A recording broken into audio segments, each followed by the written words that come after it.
Okay. I'm thinking about bundling. You're thinking about bundles. Grouping it all together, you know what I mean? Just piecing it piece by piece into one big piece that's just a piece. It's all pieced, right?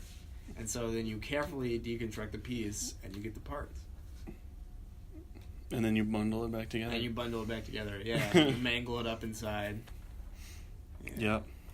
Yep. Alright, so I'm going to hit stop right here. He hit stop. Alright. Welcome, everyone. This is a very, very special episode of the Martini Police. I'd like to welcome our special guest, Mac Miller. Mac Miller's here. Hello. No, you're supposed to be Mac Miller. Oh, sorry. Thank you. It's so great to meet you. Hey, yo, what's up? My name's Mac Miller. Pittsburgh forever. I'd like to discuss your new album that you just announced. Oh, yeah? Yeah, what do you... when's it coming out? Because I don't remember. I don't know either. I didn't even know I was making an album until you told me, man. Will you consider making an album now that I just suggested it? Sure. Okay.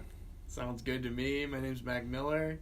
I like hummus, but I don't like hummus just like normal hummus. I like hummus that like get a little bit of onions in there, like caramelized onions in my hummus. That's how Mac Miller likes his hummus. That's so gross. It's not that bad. No, I'm sure it's good. It just sounds like pretty graphic. Hey, yeah, man, it's all like it's Mac Miller, so yeah. I've never heard a Mac Miller song. Oh yeah? Never. He's got some good ones. Does he actually have good? He just doesn't strike me as interesting. Like one or two. I'm sure he does. Not particularly bad. He's got one that's about like a sandwich place he went to when he lived in Pittsburgh. I don't remember the name of it, but it's pretty good. Is he from Pittsburgh? Is that why you said that? He's from Pittsburgh. Oh, okay. Yeah, that's his hometown. He's truly a cultural hub for hip hop. PGBH, yeah. PGBH. PUBG. Yeah.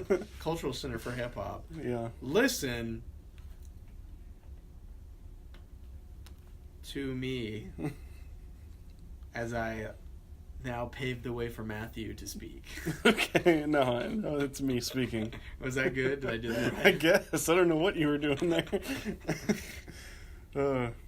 That was pretty Let's good. do the intro before... Oh, yeah. Before we forget. I got the shaker here. Ready? How do you... Wait, did you want me to start over? Do you want to do it in a special way or just make it up again? Yeah, why don't I do blast beats? Oh, yeah, good. Do blast beats.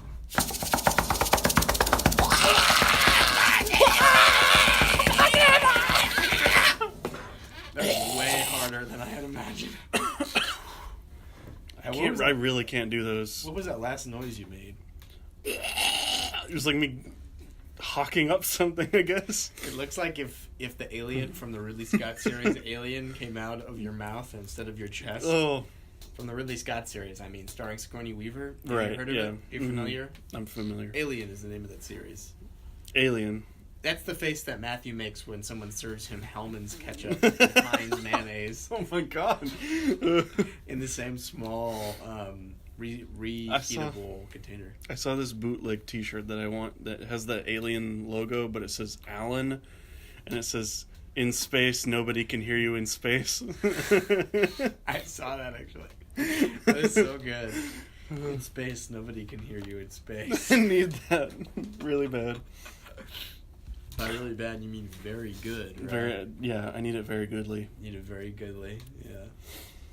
So today we're going to be talking about... Here's the bit that I saved. It's true, yes. We're going to be talking about the Darkthrone album, Blazed in the Northern Sky. Oh my god! Woo!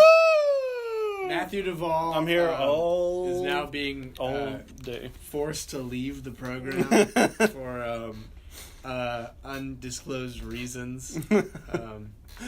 Yeah, I kind of let that out without you let that one go, wondering whether or not that's FCC approved. It was so good. It was just too good, and so we have to kick you out. Yeah.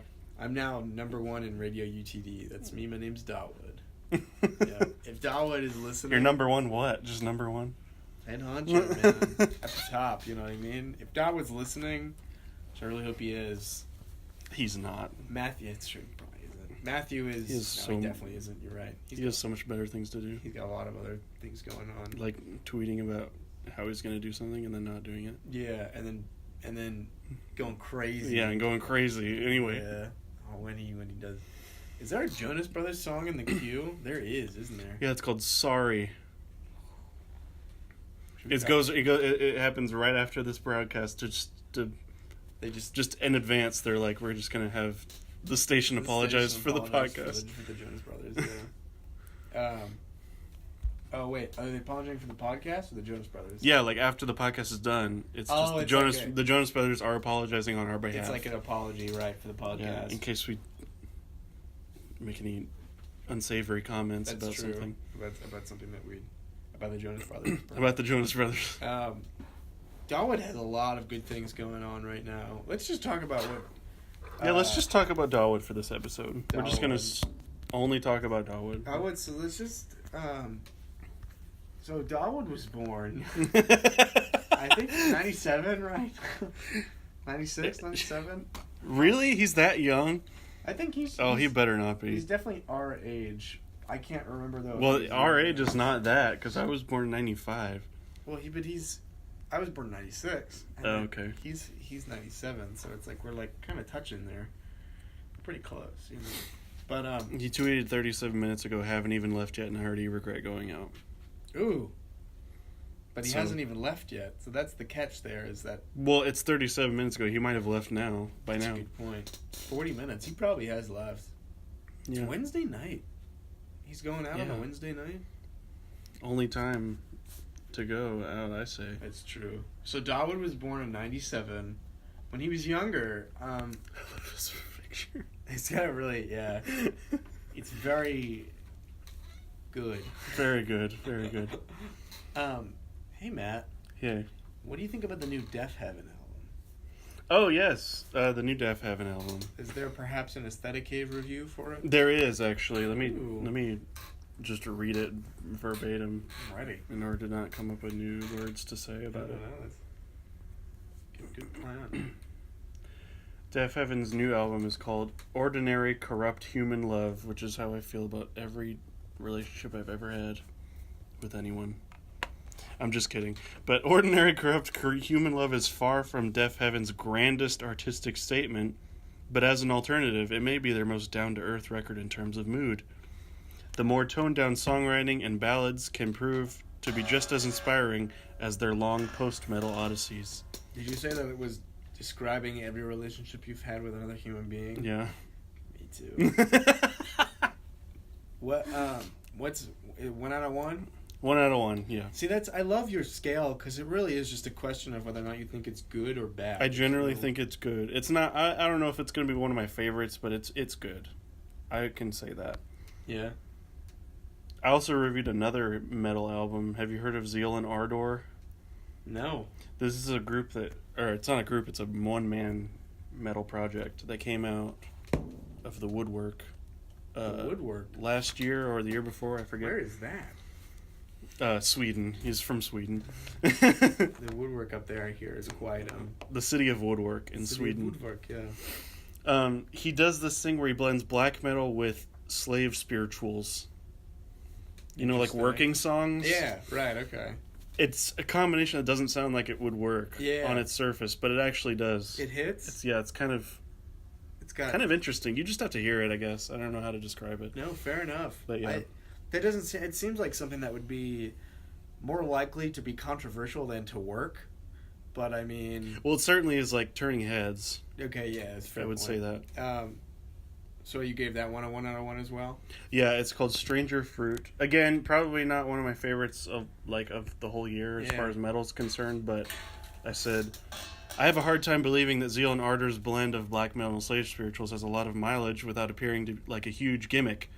But Stranger Fruit is surprisingly diverse, with its various shades of metal coalescing with kitschy vocals and even vast synthscapes. Ooh. There are actually a few pretty good synth interlude tracks with a lot of cool synth stuff. Yeah, that's cool. So That's turning then. Yeah, I mean. Yeah, it's an interesting project. I'd definitely say it's worth checking out. It does seem like an interesting project. Yeah, glad to hear you give it. But see, this is this is what I love about your scale is that it's just, good or bad. You don't have to. Yeah, and one way I consider it like If you like it or if you don't. innovative, but in another sense, it's just like a cop out for me. Like, because when I used a 5 scale, it was really hard for me to pick a number. Yeah, no, I get that. Like with the Def Heaven album, I don't know if I would want to give it a 3 or a 4. Right. Okay. But even then, it's like a 2.51. Yeah. Yeah, I wouldn't. Or 6.9. Yeah. Or 4.2. 4.20. That one's on the scale. That one is on the scale, yeah. Give it a 4.20. 4.20. That's what I give the new Sleep album. Ooh. The Sciences. Do you know about them? They are good. Yeah. That record is good. Yeah, that is probably... And it came out on 420. Yeah. What were you saying? As far as metal, that's probably one of my favorites of this year. New records? Yeah. That's cool. So what... Anyway. Did this New Zealand Ardor record make it onto your comprehensive list of 2018 records? All the records are on the list. Oh, okay. They're just all ordered from differently. my favorite to least favorite. Yeah, my list is not exclusive. Like it just includes every album that I've heard. Yeah. And if it doesn't make the top 50, it's still on there. It's just lower. Gotcha. Okay. I think I had assumed that it was just you compiled all the records that you listened to. It's just everything. So far, I have reviewed 123 albums. Nice. And the bottom is fitting. Pretty obvious. Yeah. I don't blame you. But, yeah. Yeah. What's the stuff at the lower is just stuff that I either outright disliked or just was so boring to me that I just forgot about it. Yeah. What's something that's in that lower portion? Maybe you can give us a sneak peek. That David Byrne album that came out. He put out a new record? Yeah, under his own name. It was called American Utopia. Was it good? I just thought it was... He's come out with so much like essential stuff under other names or with other people that it's just really impossible to kind of measure up at all. It's a good point. So he really did. I just nothing stood out to me on that album. No, that's It's crazy to imagine. I think we were actually talking about this on last week's podcast, or perhaps the week before, but it's like it's hard for us to truly imagine how like incredibly influential the Talking Heads were in the pop landscape during their time. Mm-hmm. They still are now, which is absolutely saying something. Yeah. But it's like, they were huge. Like, they were very, very big. Mm-hmm. But, it's crazy. Yeah, so it's like that stuff just so far outshines anything I think you could do nowadays. Yeah. This Let's Eat Grandma. Did you hear about that one? I saw your review, and I saw that you didn't like it, and that was enough for me. I was like, I'm not going to listen to this record. Well, it's getting pretty good press right now. Because they did a track with Sophie, who I told you about, and I really liked. Yeah, good record. Yeah, they're doing kind of like electronic, like art pop stuff. So yeah, but something about that album I just didn't vibe with at all. But there are a lot of people liking it, and power to them. So I just thought the name was kind of funny. Let's Eat Grandma. Yeah. What's the name of the record? I'm All Ears. That's good. Aren't they going on tour with someone big soon? Probably. I think I read that somewhere. I wouldn't be surprised. I'd be shocked. Anyway. So... you said you had a talking point. Oh, yeah. A talking point? Or did you already talk it? Today... Oh, I haven't actually. Today, I almost had to start a fight. Just kidding. Are you stuttering or? I'm trying to make sure that those are definitely the words I plan on saying. Okay. That come out of my mouth. Got it. My talking point. Yes. Plain and simple. So today, can I go ahead and say what record we're talking about on air? Yeah, I already said. Oh, did you? Oh, that's true, you did. Yeah. In a joking fashion. Yeah, and we're talking about Darkthrone's blazing it in the northern sky. Blazing it in the northern sky, yeah. Hitting it hard in the northern sky. Hitting those tokes. Hitting those tokes. And I was telling Matt before we started that I've listened to this record. Oh, yeah, you did talk. See, I'm really high. I like this talking point. I've only listened to this record in the comfort of suburbia. Mm-hmm. And I came to realize that Darkthrone and this record, moreover, is synonymous with suburbia. Yeah, is... It's right? I mean, It's extremely suburban music. Very suburban music. And I made a greater generalization. Modern baseball? Get out of here. Come on. Darkthrone is... American football? Is for the Touche dinner Amore? table. Yeah. Put all that crap away. Put that on the back burner. Put that on the back burner. I dig it to see. I saw Touche Amore once by accident. That was one of my favorite shows. On accident? Yeah. How? I was at the wrong place at a festival, and they were playing, and I was like, this band is sick. Oh, but it was good anyway? It was good, yeah. Who were you planning on seeing? The OCs. Which I did. Oh, that probably would have been as good. I did end up getting to see them, and I saw them front row, which is very good. Oh, I love the OCs. They're a good band. Yeah. Good band.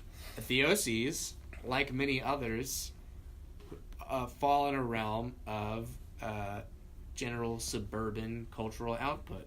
These are artists that are, stitched up, designed, and handcrafted for suburbia.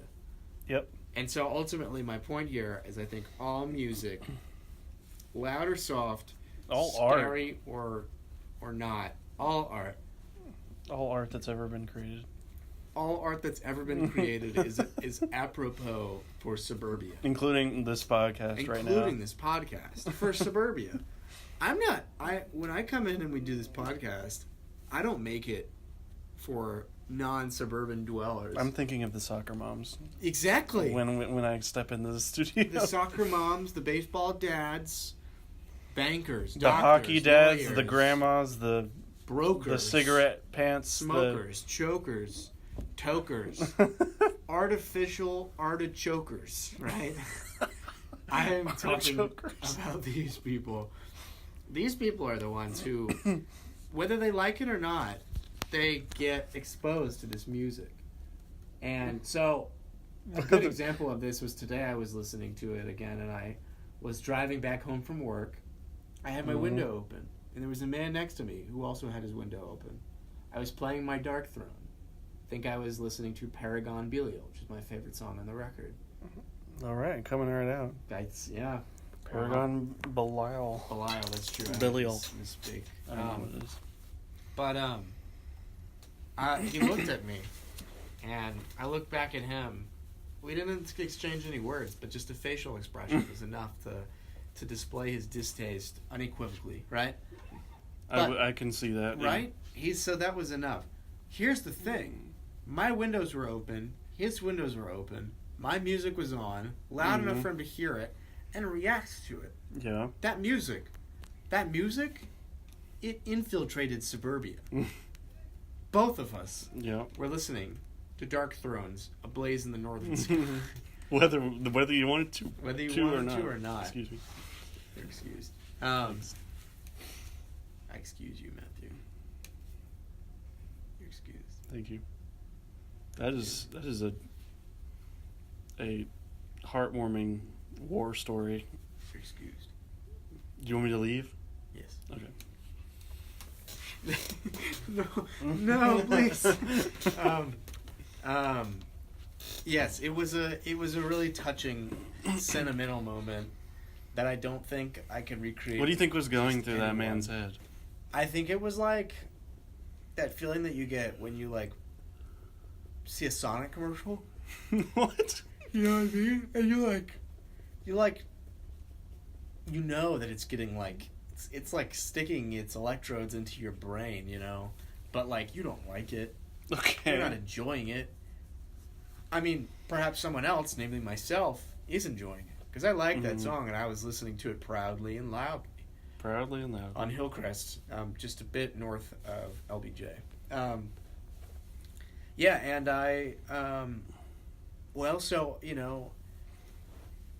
you see a Sonic commercial and you're not immediately convinced that it's a good commercial nor a good company, but you see the commercial and you either react positively or negatively to it. But I mean, you react. You take in the substance in some way.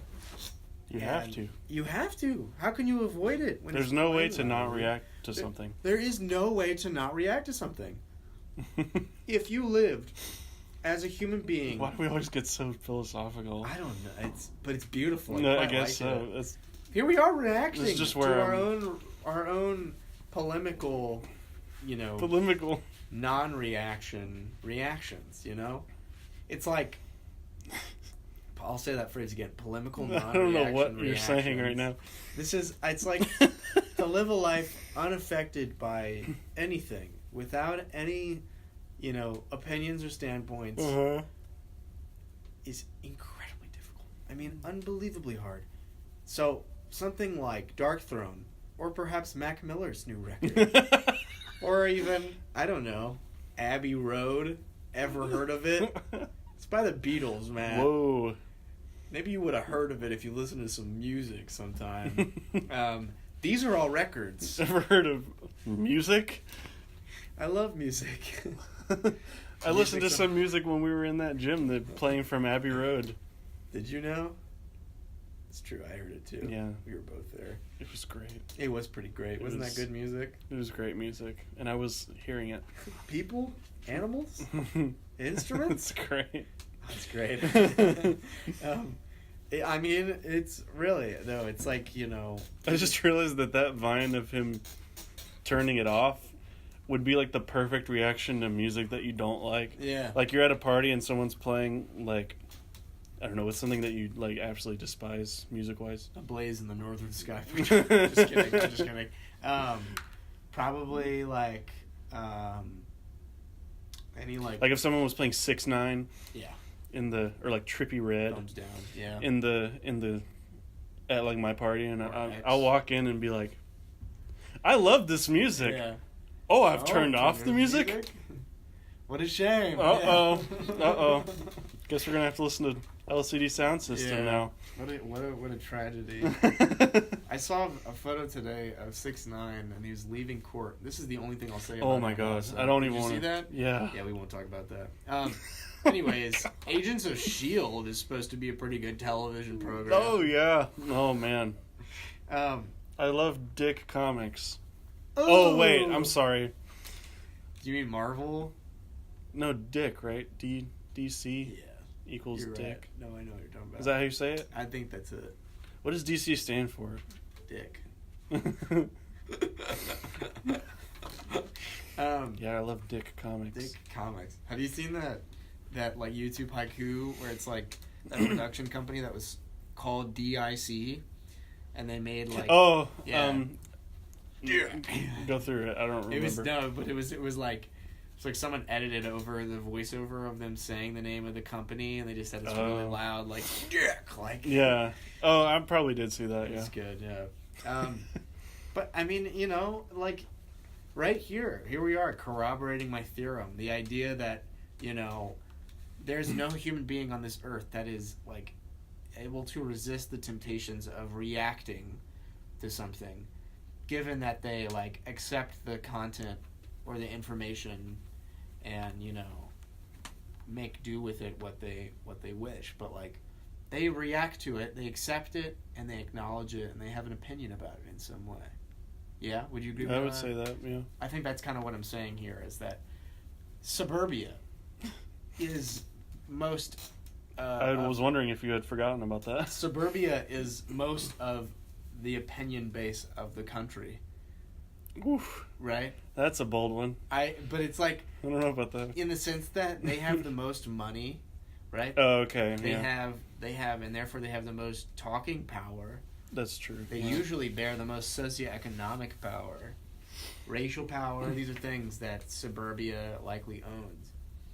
And so suburbia is... I think I'm piecing it together. Kind of the recipient of this music, of Darkthrone and of Mark Miller. Mark Miller. Mac Miller. And Abbey Road by the Beatles. Ever heard of it, Matthew? I didn't think so. Mark Miller. Oh, Mark Miller, the only song that Mark Miller's ever written was that freestyle Danny Brown did on the Rapper Warrior Ninja episode of the Eric Andre show, where he goes, "This beat is trash. Oh my god, I'm about to bust my ass." That's Mark Miller for you.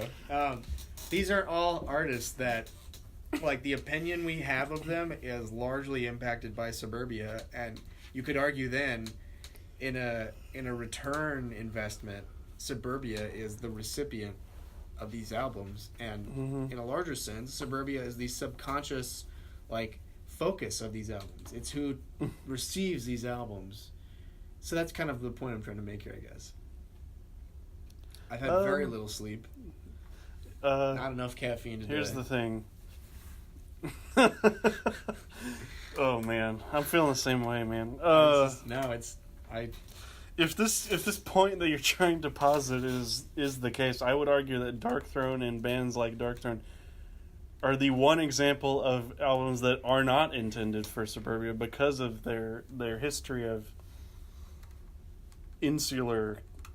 the insular culture that is Norwegian black metal. We're going to talk about the history because it's important. I would like to introduce you to that. But in a counter argument, who really ends up discussing the fact that people cannot withstand this music if they're not within the close inner circle of deliberate recipients? Suburbia! People who play tennis, unironically, and, like, actually make lemonade stands and, like, you know, are really, really racist. Like, you know, these are the people that get these albums. Well, you know, there's some common ground there. Cause not good people, but yeah. I mean, I don't even know where to go with where you've gone here. This is another one of those talking points that I really meant to describe as like a thesis. Yeah, this is not a talking point. This is the wrong word. This is a essay. This is a dissertation. Yeah. Oh boy. Okay. How should we backpedal from this? Well, we could move our feet backwards on some pedals, and then we'd be going backwards. Oh my god. Oh, is that what you mean? Or am I just misinterpreting the question? I believe what you're saying. I just don't know what to say about it. A way to backpedal here, perhaps, is to argue that Suburbia is not as homogenous as I've made it out to be, but I still believe, as most sociologists in this country can support, that it is. That I think Suburbia truly is the waspiest place known to mankind. The waspiest. Yeah. All right. So that's an argument. Another one to backpedal on is the one that you made. That's a good one. That, you know, perhaps this music is really not made for Suburbia because they said this music is not really made for anything but themselves. What about Suburbia, though? Suburbia has, like, Dave Matthews Band. Matt, will you please say this, Matthew? Will you please say this? Say what? That this album was made for Suburbia. Oh. Will you please? If we can get us to move on. Please. Darkthrone is made for Suburbia. Oh, yes, I knew it. All right, we can go on. Take that out of context for whatever meme purpose. I'm going to copy-paste that image all over my emails. Oh, my God. I'm so sorry. What were you saying? I don't know what were we saying? I don't really know either. That's what we've been talking about. That's true. Suburbia and Darkthrone. So what? Like a good... It's about to be 10-minute talking point. Is that when we started? I think so. I feel like we've been talking about it the entire time. You think so? I don't know. Maybe we have been. Let's do some Wikipedia searching. Sure. Just for fun. What's your favorite Wikipedia article? My favorite one ever? Yeah. Oh, wait. Look at the first two suggestions. Oh, my God. The first two suggestions when I type in Wiki in Google Chrome on the radio computer are Have you- alopecia and elephant eyelash. Have you heard his podcast about why? Have you listened Eskimo to Snow's it? another Y album. Oh what my the fuck? God. Who? Wait, who? Dawood. Does he have a He podcast has too? a Y podcast. He what now? He has a Y and they just put out an episode where they talked about Where is it? Where can I elephant find eyes, it? I think it's on podcast. Dawood podcast. You're not gonna find it there, you idiot. I don't know. Maybe I I'm might. sorry. Maybe you will. This definitely isn't nearly as much of a dramatic shift, but they did have a different. We're just they had a shift plagiarizing in their now. sound. It's true. They kind of tossed away The music arc. Dawood, if you're out there listening. Oh my god, he's doing Dissect, kind of except read it's those for in favor just of Y. Just for Y. Yeah. He's literally doing us, except it's just. Look, we all have our obsessions in terms of artists and music. But at least we choose a different artist every time, Dawood. Come on, Dawood. We by definition there he have. is. I'm just kidding. Fuck. Oh my god. He was like, those unbelievable assholes. I'm coming over here right now. Elven Eyelash is such a good album. Oh my god. I'm sorry. You really. I really believed you. I'm so gullible. It kind of looked like his feet. Because he wears really nice dress shoes. How and could you always- see feet through this window? Oh, I catch a good Oh, right there? vantage point. Yeah, right there. Oh, okay. So I can see feet. At least for a brief second or two.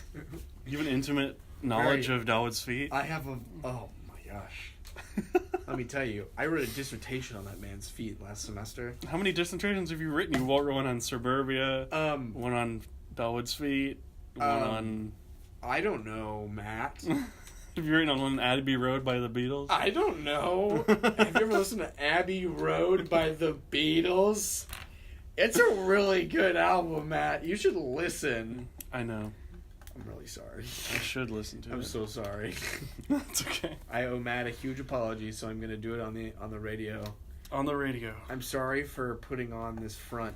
It's okay. I'm sorry for doing the Abbey Road bit. No, the Abbey Road bit was my Oh my favorite. God, are you okay?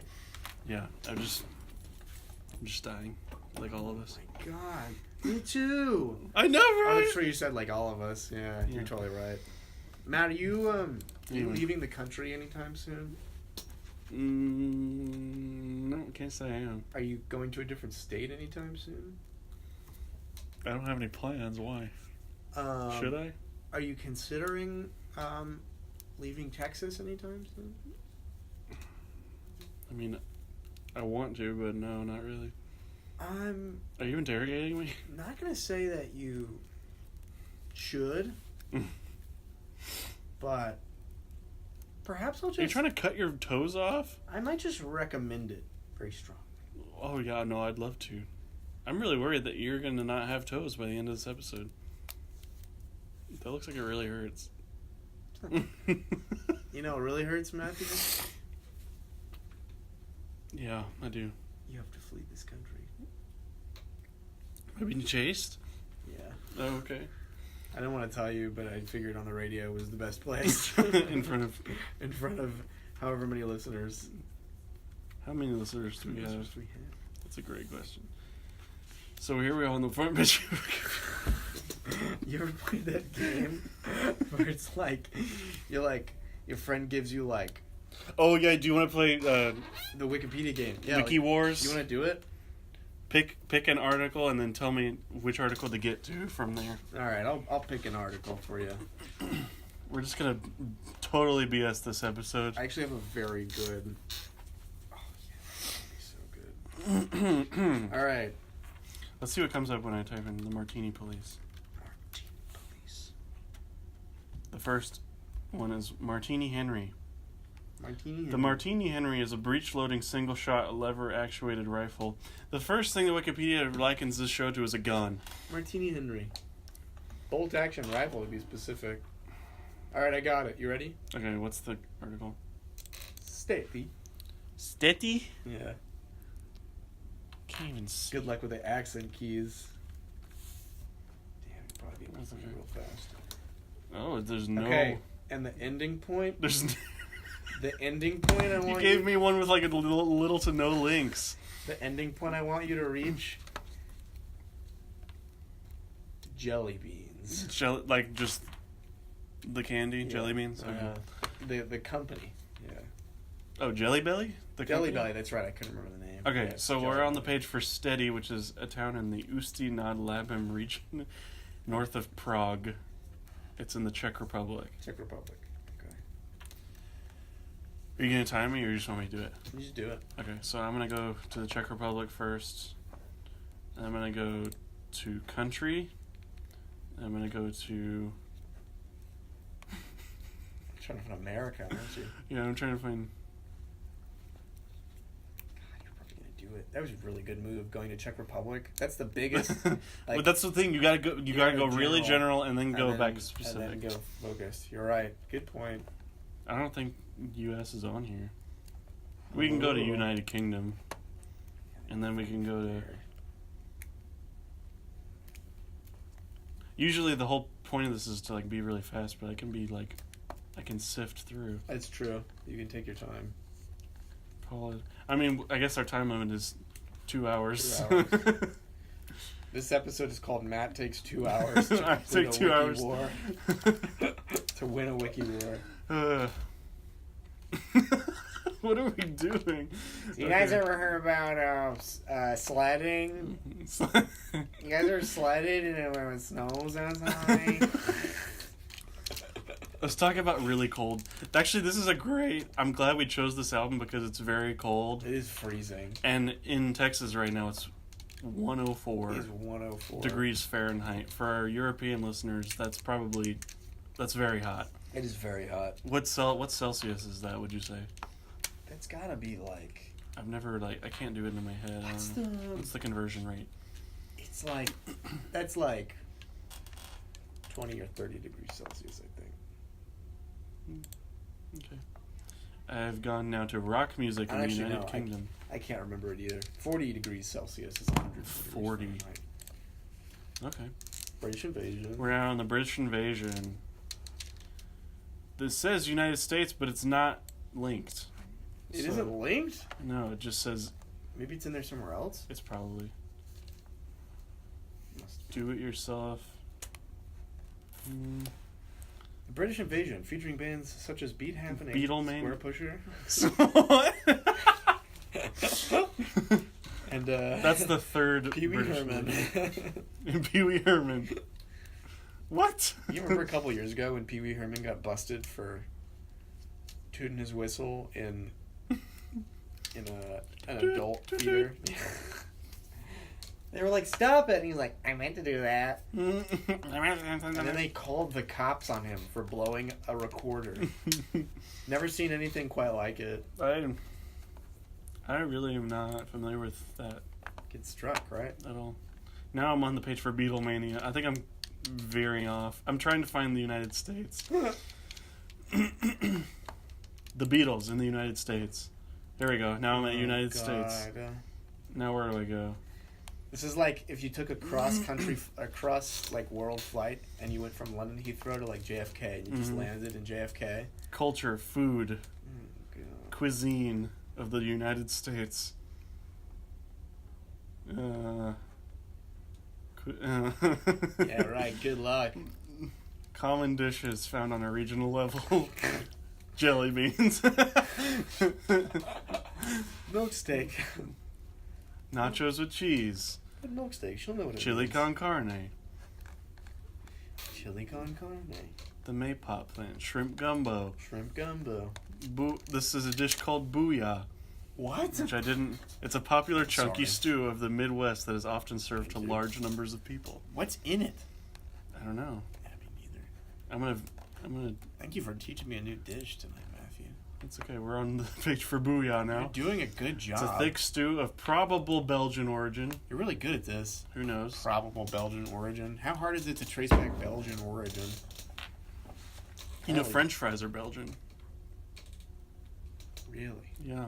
You know why they're called that? Why? Because they were making them in Belgium, And during World War II, American soldiers were in what they thought was France, but it was Belgium. Eating them. They thought they were in France because everyone in Belgium speaks French. Right. And they were eating French fries, so they thought they were French. French fries. Boom! I never knew that. Didn't think you were going to get your mind blown. I didn't. In fact, I'm dropping some fire knowledge. I thought you were joking. No, I'm serious. That was good. No, I didn't know that. So it starts with a base or broth derived from meat bones to which vegetables are added. Beef, chicken, or pork are popular varieties of meat Fair for enough. booyah. For booyah. With all three often in the same kettle. Have you... So it basically seems like soup, but just a lot of it. A lot of soup with a lot of ingredients. Yeah, it's just like everything in the kitchen sink. What's, you want to hear another cool World War II fact?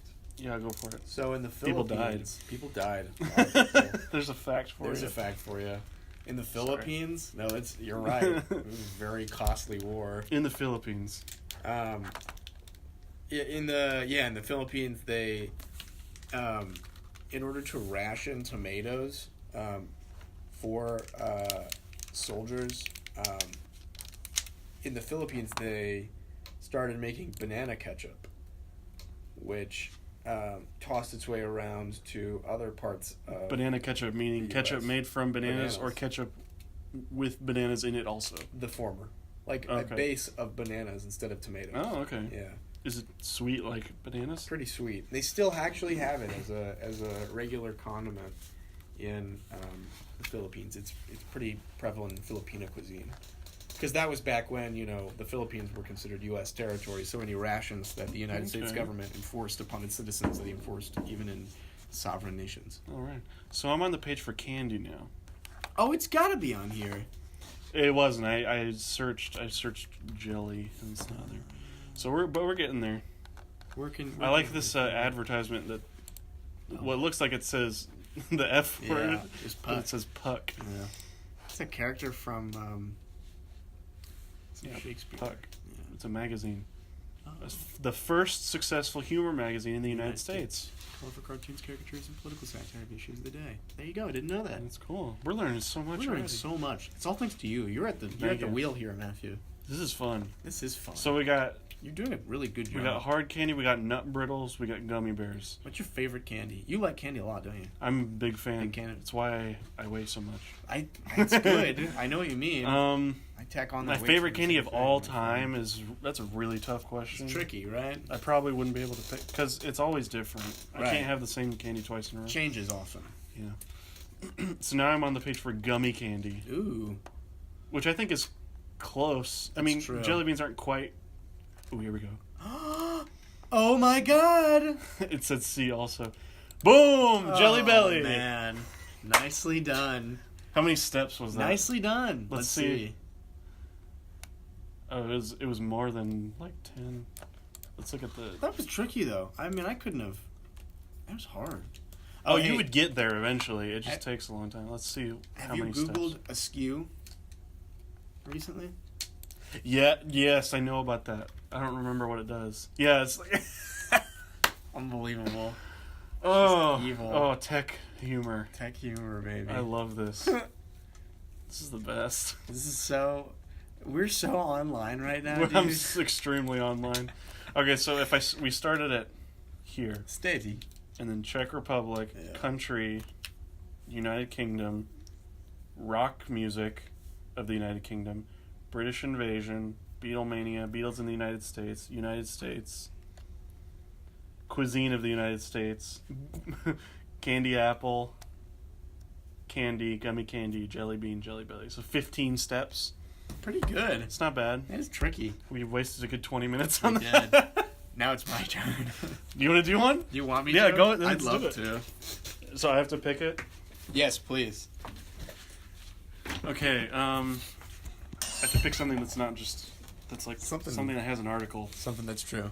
Why don't you start here? Start at Jelly Belly and go to A Blaze in the Northern Sky. The album page. Right, for the album we're talking about. Okay. This year, we're very excited to watch Mr. Evan Stack in his 5th year of Wiki Wars, beginning on the page of Jelly Belly. eventually going to A Blaze in the Northern Sky. The second have an- album from Norwegian black metal outfit Darkthrone, released in 1992. I have an angle here. Your voice is so good. This is the World Poker Tour. I'm getting distracted. Oh, you're already you're at San Francisco. Oh, I see what you're doing. I think. I don't know. I think you might. You might be trying to find a shortcut of some kind. Okay, so we're on. I don't want to just be dead air. So That's true. So Evan's going. So now he's at the Grateful Dead. Oh, you're going through the music route. So now we are on Music rock route. music. You're gonna go to regional scenes. I see Norway. Yeah, and you're gonna go since 19. Oh no, you missed it. You missed it. There was one for. Oh, there was. Oh my God, that was so easy. Wow. You're a pro, man. I'd like to think That was not great. only God but also Jesus. I think this was less complicated than the one I gave you. That Yeah, one was probably. pretty. I'm sorry, that one was like a No, it was fun. fierce. You really pulled that one off. That was really cool. What's okay? History. That's true. Okay, so we started So you went from Jelly Belly. Jelly Belly. I went to Alhambra. Then I went to California. Mm-hmm. Then I went to San Francisco Bay Area. Then San Francisco. The Grateful Dead, rock music in Norway, Darkthrone. Darkthrone, Blaze in the Northern So that's Sky. pretty much half my 9. steps. Well, but that's. I mean, I had a. Do you want to go again? Do you want to do another one? Do you want to? Well, the point of having that be the end point is so that we would be able to segue into the album review That's a good point. from there. That's a. If you want to do another one, we can do that. That's a slick move. No, do you wanna? I mean, let me try and find something that are two completely different worlds. Do you want to switch? Do you want to do one, or do you want me to do one? No, you do another You do one. one? Okay. Because mine took a really long time. Well, but this So we're. Good that we're using time. Is this interesting to anyone who's listening? Do you think? I'd like to think so. Go It really probably is, though. start with the page for Martini, Okay. and then make your endpoint police. Nice. So, in honor of our, what episode is this? This is like 7 or 8. Yeah, we've done a couple We've of done this this for a little bit. So I went to Thank you for everyone who's been giving us a chance. for everyone supporting us. Yeah, really. on Patreon. We need to spend money on you or something. 'Cause you clearly you're clearly a very forgiving soul. Mm-hmm. Um, I doubt anyone's listening. yeah, but me too. At least we're on the air We've- this time. We've got some on the air presence. Yeah. Yeah. So now you're on Chicago? How did you get there from? Oh, so I went to Martini, Roaring 20s, Chicago. Oh, okay. Yeah. Oh, now you're in the crime part. And now you're in Chicago Police Department. I guess drinks and police aren't that far gone. They have a distant, They kind of are related because Relationship. if you have too much of one, you'll get too much of the other. That's true. Well, but now I'm struggling to find the word police. So perhaps this was not a good angle. Yeah. I really You would think. I'm going to be really upset if this doesn't work out for me. You can use Control F.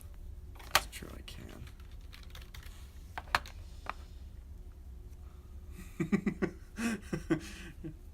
This is not helping me. I look up the word police in an article that has it in its name. What a man, I'm a dumbass. I don't want to help. Or, I mean, I kind of do, but I kind of don't. I want to give you a challenge. Where is... What? You Where- could do, on the last one, there was a link to Law Enforcement Agency. There you go, police. Damn. Boom. Good thinking. Nicely done. And now, here we are. Here we are, baby. was kind of fun. That was fun. Wiki Wars. Yours was really good. I know. I really liked. You really Solid. did some reaching. That was a with tricky one. Yeah. Where did you know what is steady? Where did you know about that? That's it's the name of the town that a man who attempted to jump off the Eiffel Tower with a flying suit and died very tragically in the 19th century. It's where he's from. Oh, okay. Yeah. Those Czechs, man. Those Czechs. They're just too many daredevils. They look too high and jump too far down. Too far. Have you seen like documentaries about like tightrope walkers that have not made it? It's like it haunts me. Oh, I believe it, because it's like it was like this one. Damn. I think it was what the movie Man on Wire was based on. Oh yeah, but it was a documentary about this guy, not a biopic. It was just a guy, and it was like he was doing a tightrope between two skyscrapers, like in America. Oh my god! And he lost his balance. Oh, so bad. And he just slipped. Mm-hmm. Yeah. It's a kind of profession that has to exist in society. Well, but for what purpose other than entertainment? See, that's the thing. But it's like quite a source of entertainment, and I truly believe if we didn't have tightrope walkers, things would not function as properly as they do now. It's that kind of intuition that's like, don't fix what's not broken. You know what I mean? What is the thing that's not broken in this case? The like calm state of like human interaction and the things within the world. I really don't know what you're getting at, honestly. I think it's how just does tightrope walkers fit into this? It's like they maintain the equilibrium in society that perhaps is delicately interconnected with their presence, unbeknownst to any of us. Because I agree. That's a reach. I agree with you in the sense that like they aren't directly beneficial, but like the argument here is that like what if they are and we just don't know it? Oh, okay. And then we take them out. You can say that about anything. And things are just. I know, right? That's true. But it's like what if we took out death, hot dogs? Yeah. What if we jazz? Yeah. What if like hot dogs? It's International Hot Dog Day. What if like shingled roofs just were didn't like happen? The one thing that made everything just like coalesce. And we took them away, and the next day, like, chaos. The New York Stock Exchange is just totally down, and like President Trump is like a virus, and Kansas City, Missouri is like in flames. The only thing we can make of note that happened yesterday was they stopped producing shingled roofs. What happened? Oh, Bruce, get the shingled roof now! I'm trying. I mean, like, or like Starbucks. I don't know. Or like, what if the reason Jeff Bezos retains $150 billion for no real ethical reason is that, like, his amassing wealth is protecting the like structural and like emotional integrity of the United States. Well, that one I'm sure a lot of people have genuine disagreements with. Which I do as well, but it's like I guess I'm trying out just new pairs of pants posturing. Here. Yeah, I'm posturing.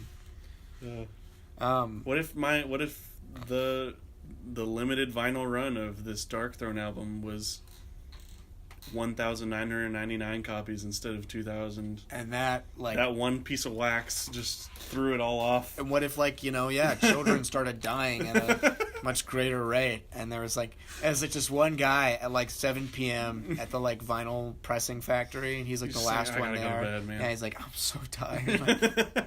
He's like, I gotta go to bed, man. I gotta go home. King of Queens is on.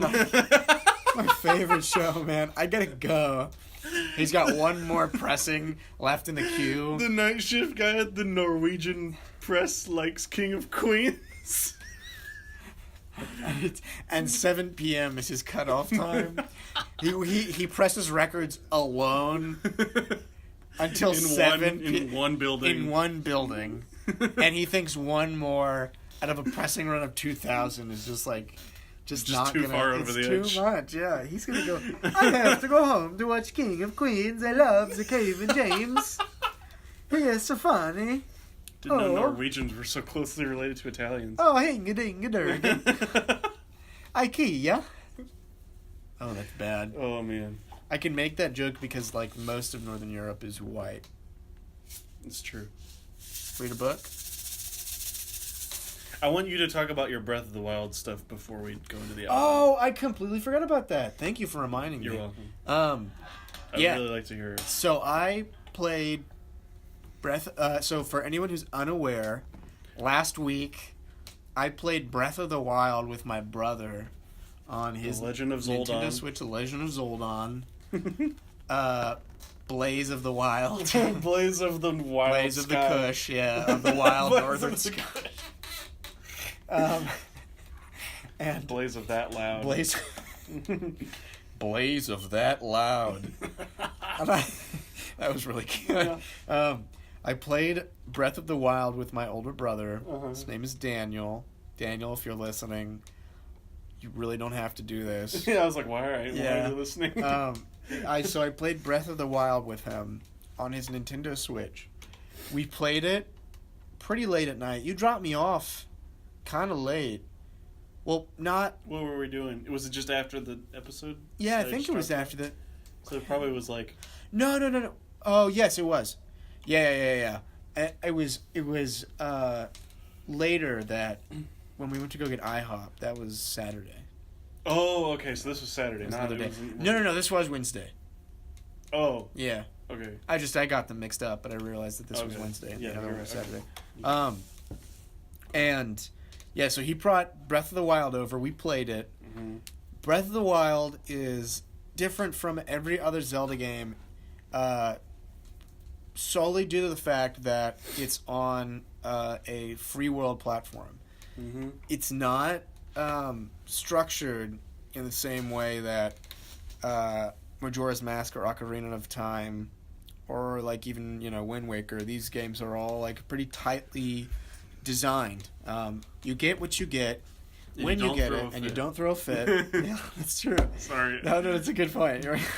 You get what you get. You don't throw a fit. You do it when you're supposed to in the game, and that's that, right? And Mm-hmm. Breath of the Wild is like free roam.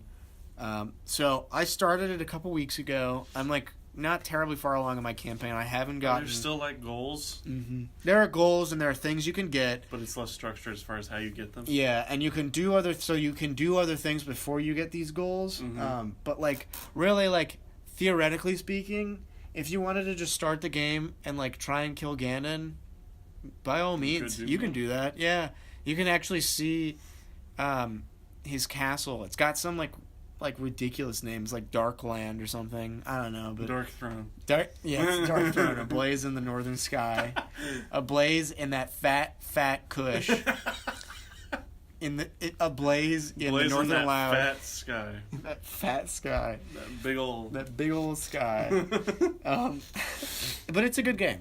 I think it really it's an enjoyable game. It's designed really well, and I have no real complaints except for the fact that it does get a little. It gets a little. I don't know. It's like part of those old Zelda games was that like predictable structure that you knew would guide you through the game and you would get through the story in this way. And there was that kind of fun and like perhaps your friend from like 2 doors down was like, hey, I'm playing Ocarina of Time, like yada yada yada, I did this, and you're like, oh, I know he's like a couple steps in front of me, I'm gonna do that soon too. And you kind of work your way to it and you can predict it. So do you mean to say that the Breath of the Wild it's not entirely like clear Well, how to get places? and Or you how- lose some of that effect of being able to like kind of tell the tale. It's everyone's experience is different. People have speedrun that game in times ranging from like 30 minutes to like like an unbelievably long amount of time. Okay. Like if you want to do everything, like it Yeah. takes a while. But so I would give it a 1 out of 1 solely because of the fact that much like you, with the Death Heaven record, Yeah. overall, I liked it. It was Yeah. good. But I don't have much else that's extremely extolling to say besides that. Okay. Just it was good. What are your thoughts on Would you say... I haven't played it, so... Oh, yeah. okay. That's a good point. Would you say it's one of the better Zelda games? Like, what's... What's your favorite one out of the Zelda games? Probably Majora's Mask. I haven't played them in so long. But I think when I played Majora's Mask, that was the one I enjoyed the most. Okay. Yeah. What about you? I don't know. I haven't... I was a Sony kid, so I feel didn't that. do a lot of Nintendo stuff. I feel that. No, I get that. I played a little bit of Ocarina of Time. Oh, yeah? That's probably the one that I would Probably the one you like. But again, I haven't... I haven't done a lot. I see. I don't. Yeah. So what was it like then? Doing. It says reminders. Record a second. Yeah, that comes on at 9 p.m. There you go. Nice. Mm-hmm. What would you be looking for in, like, what elements of Ocarina of Time did you like a lot that you'd want to carry into another Zelda game? Gosh, I don't know. I really didn't play that much of it. I just started it and then stopped playing it because I got occupied by something different. But And that was that. I liked that it was, I guess, became less about the game mechanics and more about the, like, what are you doing? His name is Venu Nar. He's a film director, Bollywood Productions. Ostensibly. How did you get there so quick from Police? Oh. Boom. Okay. Nerd War. War. I'm sorry, I interrupted. What were you That's saying? okay. I just liked how it was more about, like, the story and then more about, like, I guess I don't really know what the story is even. I can't even say that much about it. It seemed that, like, because it moved into the 3D realm, it was less of just, like, wall to wall, like, combat and, like, just really straightforward, like, gameplay. Yeah. It was more about, it became a little bit more explorative because you're in a 3D world instead of a side scroller. It's more Kind of complexifies the game experience. Yeah. Yeah. No, that's a good point, and that's I think one element of it that some deemed it to be like too complex, like that it was like hard to break down, and that these classic Zelda games, they give you everything laid out nicely and neatly, and you don't have to worry about cracking. What I'm anticipating when Breath of the Wild, if I get around to getting a Switch and playing it, is that I've heard that it's just very pretty. Yeah. It's a really nicely designed game. Yeah. The graphics are great. The storyline is however your storyline develops itself, it's a really cool. The thing about an open world is the characters are cool. The way, like, to get an open world game to, like, really, like, excel and, like, get it to pull off really well is if you make the entire world as, like, consistently detailed across the board, no matter what you're, like, told to go do. Yeah. Mm-hmm. Like, that was something that a YouTuber that I've been watching recently he made a video about how the Grand Theft Auto games are so good because it has a storyline, but it lets you do whatever you want, and no matter where you go, the world is still as detailed, like, from end to end. Right. And so it's just as interesting no matter what you do. Right. So you're given these options, that right. like you can but they all have that same. It incentivizes degree of you to explore just as much as it does, like, to just follow the storyline. Yeah, because you don't know, right? That however you take it, it's not going to be any less interesting than than any other line. So there you go. Do you want to do the second intro now? Yeah, let's do the second intro. Ready? Freedom up! Freedom up! Freedom up!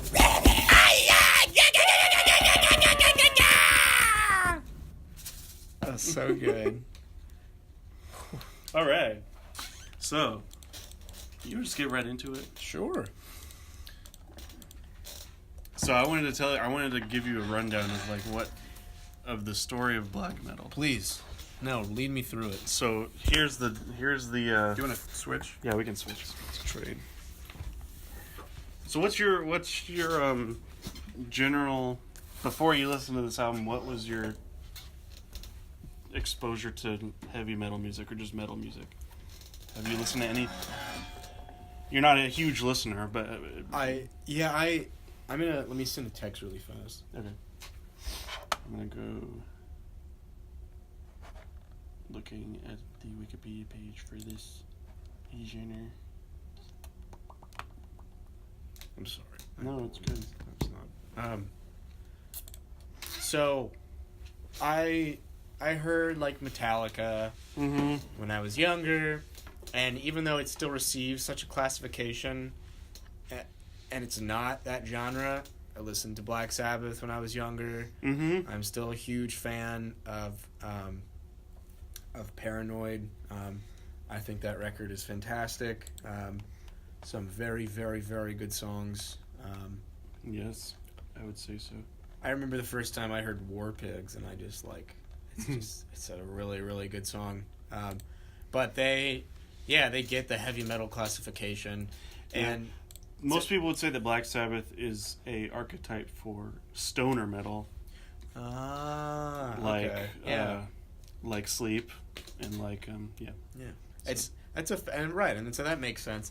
It's a kind of metal that you can see it, shown through the eyes of a band like Darkthrone or Burzum or, anything Varg Vikernes has touched. But that, it's a distinct type in and of itself. It's on its own, so let it be. But that's kind of my foray into metal. That's my time. Okay. With it. Lead me. My only metal exposure before I started getting to black metal was through Guitar Hero. Oh, yeah? So I've heard the big four of thrash metal: Yeah. Metallica, Slayer, Megadeth, Anthrax. Nice. And then I learned as I started watching music reviews and reading them that there are like a bunch of different specifications. There's Metal. thrash metal, death metal, doom metal, stoner metal, sludge metal, black metal, drone metal, Yeah. extreme metal, like alternative metal, new metal. Right. You get into the There's a more lot. cringy Yeah. ones. But yeah, It's true. Like there was a point where I was like, how on earth can such an extreme genre have so many different types? Mm-hmm. So it wasn't until I started getting into this kind of stuff that I started realizing the differences. So early black metal, like in the late 80s, Mm-hmm. was very much influenced by just regular thrash metal and death metal, Okay. especially with the band Venom, Okay. Yes. who were mainly just a thrash metal band, but their vocalist had this kind of extremely animalistic demeanor to him, where it was less singing like you'd hear from like a James Hetfield, and more just like Yeah. Guttural. more wretched. Yeah. Noises. So Venom came out with an album called Black Metal, and that came out in I think 81, Shout out Mackenzie. 82. 82. Oh, is she listening? She's listening. Oh, thank you. Thank you. 82. Yeah, so this came out in 82, and it was the first. November 1st. This is where the name came from. Yeah. So people started calling all the stuff that was influenced by this black metal. Black metal. Okay. And it originated in Europe. But it was basically kind of like thrash metal, and the lyrics were really vague, just like pretty much most metal is, about like fighting and dying and stuff like that. But they kind of started veering into the more like toying with things like Satanism and occult imagery and stuff like that. But it wasn't really like serious. It was just kind of like just always it was another tool for just kind of appeal of it. Yeah. Right. But then the second wave of black metal happened in the early 90s in Norway. Ooh. And they stopped kidding about anything. About anything. Yeah, so this is the church burners. Yeah, so early Norwegian black metal scene, you had bands like Burzum, Darkthrone, Emperor, Gorgoroth, Immortal, Mayhem, Satyricon, Ulver. Yeah.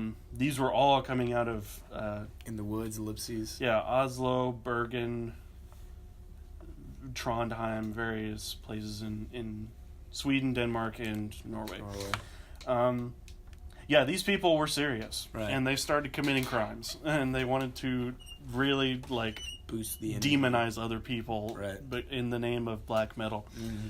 So the most infamous of these crimes is all the church burnings, obviously. Right. A lot of which were committed by either Mayhem members or Burzum. But the biggest thing was it all kind of centered around this band Mayhem. This guy named Per Yngve Olin, or he called himself Dead. His pseudonym was Dead. Yeah. He killed himself by shooting himself in the face. Oh. I don't know why. I haven't read up about it, but he just killed himself. He just did. Damn. I guess Would cut his just arm while 'cause. singing.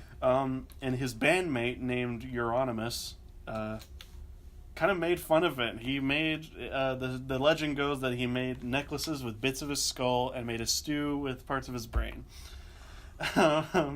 Why? And most famously, they used a picture of his dead body as an album art for a live album Oh my god! called Did they Dawn really? of the Black Hearts. It looks Holy like that. shit! Can I see it? It's right here. Will you like? This is the best. It's Can you literally. click expand. Oh, it won't even go. I'm sorry. It's okay. Jesus Christ, that's brutal. Oh Yeah. my So God. that's yeah. These guys were serious. They were not messing around. They were Yeah, kidding. Jesus. So I guess Varg Vikernes of Burzum was like envious of this, Yeah. so he decided to kill Euronymous to prove that he was like, the most true cult. He was the hardest. Yeah. But he actually went to jail. I knew that. Yeah. And he was in jail for I think 21 years, and he actually has gotten out since then, and he's just a normal guy now. He's Lewis. Yeah. And side note, he's very racist and not. Still bad. Yeah. And a lot of these people were. There were. It was mostly him, and he kind of influenced these other people. But there are a lot of like, kind of bits and pieces where you can tell in like liner notes or lyrics that they were kind of hinting at like Aryan supremacy. Oh Jesus. Stuff like that. The album That's that. not good. Yeah, I know. But it's hard to tell, like, just from an aesthetic point of view from the music. Yeah, not to. Yeah, so the original album that I wanted to choose for this episode was the album Pure Holocaust by Immortal. Right. But it didn't really seem right, just That's talking about an fair album point. called Pure Holocaust. Not really. Not to. I mean, it's not to. I know. I know. I said that in such a distasteful. Like it was. Yeah. This is a good record. It'll be I'm picked. Not. Mm-hmm. I mean, I have never listened to it, but I haven't yeah, either, it's like part of this culture that we are dissecting, and so it's just Right. not something you can escape. Yeah. Yeah, so these guys were Good point. were very brutal, and it really shows in their in the music. Right. So the music itself was characterized by basically buzzsaw guitars that were tremolo picked, almost no bass, blast beats, mainly blast beats, just this really Blast beat. Yeah. double kick drums, stuff like that, stuff that death metal, that came from death metal, came from death brought metal. in. Right. And I think the vocals are the most like what you can point out as black metal, Right. because in thrash metal you have something that's more akin to singing and has melody. Right. Death metal is more low in the kind of belly of the. It's more low tone, but black metal is characterized as being retched, where it's like it's like way high up there. It's like a cross between like screaming and like a really loud like whisper. It's kind of a mixture of the two. Yeah. Mm-hmm. And it's very like cold sounding. That's a good point. So yeah. Cold sounding is a Whereas like death metal bands were more about being bloody and fiery. Yeah. Black metal is about like freezing to death. Okay. It's Yeah. like, it's much very colder slow sounding. and hard death. It's very wintry. Right. Yeah, and it's like a nice little hand soap from Bed Bath and Body Works. I guess if you want to say it that way. I'm sure I don't think you would listen to this and get that from it. It's true. That's a good point. Yeah. So. Yeah, there was one thing I wanted to bring up. This band Gorgoroth. Yeah. They took influence from. This is another important one, right? Yeah, they were another important Norwegian band. They took influence from like fantasy novels and fiction. Okay. They had this album called Pentagram, and then the next one was called Antichrist, and it says right here on the cover, True Norwegian Black Metal. Oh. So there was something about this culture that was very much like you had to adhere to a certain Set of standards. Yeah. Both aesthetically and, like, I guess, ideologically. Right. There was this one interview that I saw a clip of. This Exists did some videos about black metal. Yeah. And there was this one interview clip from one of the members of Gorgoroth, where there's this one, the interviewer, I didn't see his face in the clip, but he sounds like a guy who's like super white and wearing flannel and like thick rimmed glasses, where he's like, so what would you say is like the main ideology fueling Gorgoroth's music? This guy is drinking out of like a goblet, and it has like red wine in it, and he's wearing leather, and he has long hair and a mustache. Yeah. And he takes a sip, and he just goes, Satan. So these guys... He says it like that. These guys were not messing around at all. Yeah. Wow. Yeah. What a an appropriate representation of like modern culture. It's just like, You get Brooklyn this is really hipsters. extreme. Yeah. Meat. Right. But yeah, that's the thing. This genre is becoming really popular with that type of people, with our type. The flannel wearers. Yeah. The thick rim glasses. Especially with wearers. bands like Death Heaven. Right. They're kind of making it more palatable, I guess, Right. for the indie audience. They're making it more consumable. So this is like the complete opposite of that. We're talking about this is pretty Darkthrone's restrictive. Yeah. Ablaze in the Northern Sky. So then, would you say that what Death Heaven makes was influenced by bands like Darkthrone? Do you think that Death Heaven would talk about Darkthrone? Like, I'm sure they would mention bands like this. Yeah. Because when you think of black metal, just the term, bands like Darkthrone and Burzum and Mayhem are people you think of. yeah. But obviously they've gone way far and beyond Right. that. Yeah. Yeah, I'm not really familiar with like modern metal music as much, so I can't say like a lot of modern bands in this style. Yeah. I mean, there are some that I like here, let's find some examples of right now. I don't know, there are a lot of really good black metal bands that I've been listening to that aren't old. There's that, Death Heaven's a good example, but there's also Altar of Plagues, Liturgy. Great. Have you heard of Liturgy? Oh, I have. Yes. Yeah. Okay, yeah. They're American and modern. Okay. Leviathan. I've Heard of him? Yes. He's worked with Sun and other like more heavy groups. Right. Gotcha. He's a one-man project. Thanti Faxath are a group from, I think, Sweden. They had one really good album that I really liked. Yeah. But yeah, those are pretty good examples. Anyway, These are all modern bands that are. yeah, the ones I just named, they're all still modern pushing bands. the genre. Leviathan actually does go back to the 80s, but he's an American. Like he was like after He was unassociated he with- wasn't a part of this Right. this At group the of- time. Yeah. Right. Gotcha. Anyway, so yeah, that's a bit of the history of what we're talking about. Do you think that a representation of this style of music, given the the limitations that are put on it from like this inner circle, do you think this kind of music could be made or represented without like some of the cultural traditions that connect to it, i.e. church burnings and Are you friend asking murders? if this style could have happened without church burnings? without that stuff? I don't know, maybe. It seems very deeply tied to the really like nasty behavior. Do you think it also? Yeah. Do you think the music is like kind of a reflection of it, or do you think it? I mean, in some ways, I mean the thing about, I think black metal, this particular subgenre of metal music is one of the only ones that like really took it to that extreme of like actually causing harm to other people because of it. Because with death metal groups like Death and Cannibal Corpse and Autopsy and those guys, it's just for theatrics. Right. It's more of just for an aesthetic like extremity, just for kind of the shock value. Yeah. Right. Right. And Makes sense. you could say that about rock bands that aren't like more metal, That's and it's true. just for True. like even electronic music that's really harsh. Yeah. like noise music and stuff like that. That's Right. just for the kind of cathartic experience that you would get from listening to it. Right. So maybe we would have eventually gotten here to a sound that's similar to this. Right.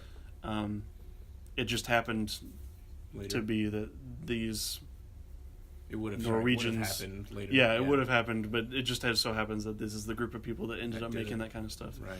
So Duly noted. I guess it's unfortunate, but It's fair. we have some music that I think is good on its own. Worthwhile. At least, yeah. At least for listening in a vacuum. Good point. I don't know. Yeah. I haven't paid these men personally to listen to their music, so Perhaps, yeah, these guys are still alive. In fact, Darkthrone is one of the few bands from this scene that's still making music, Really? and their albums aren't really as black metal influenced anymore. They kind of moved more into the speed metal and traditional heavy metal Yeah. styles. Their most recent album came out 2 years ago, Arctic Thunder. Arctic Thunder. Black metal, heavy metal. It has a little bit of heavy black metal in it, but Gotcha. yeah, they started out as a death metal band. Their debut album was death metal, but and they had signed a contract with this record label, Peaceville Records. Pretty quickly after their first album, they were like, "We're going to go in this other direction." Yeah. And the label originally was like, "Whoa, that's too drastic of a change. We're not going to release this album." And then they threatened to do it on Death Like Silence Productions, which is the record label owned by Euronymous, the guy who made the Stew. Yeah. So like Peaceful was like, oh, okay, Right. we'll take it back. We'll let you put it out. Yeah. Yeah. So Fair enough. this is the first album in what some black metal fans dubbed the Unholy Trinity, because their next two albums are Under a Funeral Moon and Transylvanian Hunger. Yeah. Nice. Which I are like the sleeve on that one. Yeah, this one was the one that I knew first before. It's funny because that one was made 2 years later, but it's like even more lo-fi. It's like So it's like almost indecipherable. quality of the record. Yeah, Lord. Wow. That's amazing. I'll have to show you that one because it's just like it's literally Nothing quite so like it. rough. I'll have to check that out. Yeah. I really appreciate you bringing this record to our discussions because you Yeah. read me like a book when you said that. No, I really thought it would be interesting to kind of to talk show you about something it. that you haven't really Oh ever no, experienced before. I have not, and this is a good way to experience. It's a good band, a good record. But so now I'm aware of the cultures, and I'm interested in like going forth from here. Yeah. So with all of that, I guess in account, what was your when you put this on for the first time? What was your initial reaction? I guess It was way more approachable than I had thought. Really? Given the I figured it would be like absolutely not approachable. given the circumstances of the history of this like scene, Mm-hmm. I never thought I could listen to this record and say like, all right, yeah, like I get it, Oh, or like really? I enjoy it. I think I always would have thought that it would be something not like when you said we were going to listen to it, but like just like in a general sense, if someone had told me 10 years ago. Or 5 years ago, like, check this record out. Oh, I probably okay, would've been yeah, I like, can see that. Oh God, yeah. But I listened to it, and I really like it. I think it's like there's some really cool chord work and some really cool rhythm work, and some really cool lyrical work, and some of the topics discussed are really interesting. And in particular, I think that first track, the name of which I can't recall. It's called I forgot that. Catharian That's right, Life Code. Yeah, that was not my two favorite tracks. Were in the Horns of the North. Is that in the Shadow of the Horns, and then Paragon Belial. Those are my two favorites. Yeah. But I think is it Cartharian? Is that what it is? Catharian? Life Catharian? Code. I don't know. Yeah, something like that. There it is. I don't know Catharian what- Life Code, I think, is not only is it the longest track on the record, but I think it's a good summation of a lot of different sounds here on the record. I think it has. Yeah. It's got, that like shift near the middle, I think is a good representation of both styles that are shown in the record. A more thrash influenced and something that's a little more death metal, a little more, drone-esque, a bit harder, a bit like, a bit more tucked away. And that's, and again, lyrics are really good on that one. I know he name drops I think it's Kane. It's like, you know. Oh, I forget that when you listen to these Norwegian metal bands, they have like a very acute like knowledge of like dense biblical history and like pull it out in strange ways. Being a Satanist implies that you know a lot about Christianity. Yeah, that's true. But it's like, So what about? That is very interesting. What about you? What are your thoughts on this record? So, I bumped the mic. Oh, also, I think it's important to note that the first CD pressing was limited to 2,000 copies, and it had a white disc.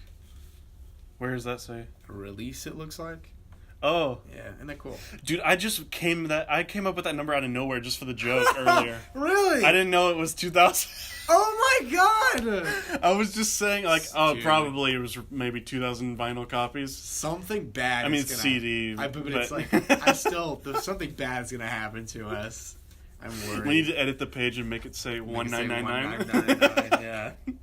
The 2000th was not produced because the man had to watch King of Queens. Right. The last copy was not shelved because the worker of the factory had to watch King of Queens. That's so funny. At 7 o'clock. No, anyway. I'm sorry. So what I was going to say, as far as my impressions, like I said, the first album that I heard from these guys was the third one in this trilogy, which is Transylvanian Hunger, which is way more lo-fi. Yeah, and I would say is the most like truly of this style because they go way harder into the blast beats. Like it's almost constantly this style of drumming. There's not as much like grooves. Yeah. Right. And not as much melody, I would say. Right. So I was surprised at the ever so slightly upped fidelity of this one. It's more intelligible. There is bass on this album. It's not. You can pluck it. Yeah, it's not prominent all the time. It's true. But you can find it, and I really liked the intro of this of the album and of the first song, where it was kind of this like chant, where it was like, oh, yeah, especially the guy who's like, yeah, the sudden, yeah. Death gasps. Yeah. I feel like that's like the perfect like tone setter for like what you're about to experience. Exactly. Well, and it satisfies I think the expectations of any like new black metal listener. As they're like, oh, it's like that Gregorian chant stuff, right? And you play the first track, you're like, see, bro, I told you, like, and then it goes into their head is just boom smashed when it goes right into it. Yeah. Oh my god. It's a really got me going. Yeah, it's a great like open. It's fantastic. Oh my god, it was a really good song.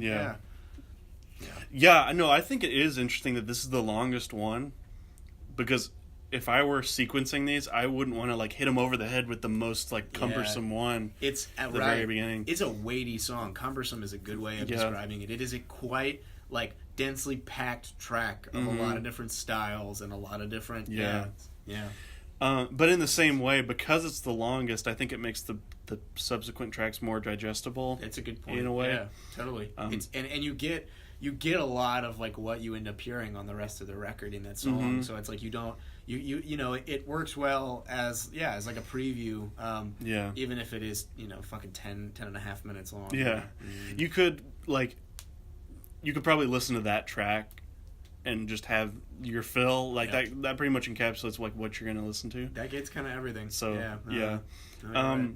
the one after that, In the Shadow of the Horns, is what I would say was probably the most accessible one. I agree. Yeah, it's got the most influence from death metal. Yeah, and like there's like actual grooves on it, and there's not as many like blast beats and stuff. So that one has like a really and it's got some solid licks too. I remember that one in particular reminding me of like For Whom the Bell Tolls. I think I heard that a little bit of that. Yeah, there's a surprising amount of like 6/8 or 3/4. Yeah, yes, that's right. I wouldn't imagine that working with a style like this. Yes, no, I agree. It did work out. But that's a good one. Yeah, that's a solid song. I wrote notes. I just remembered. Oh yeah. I wrote a few bullets.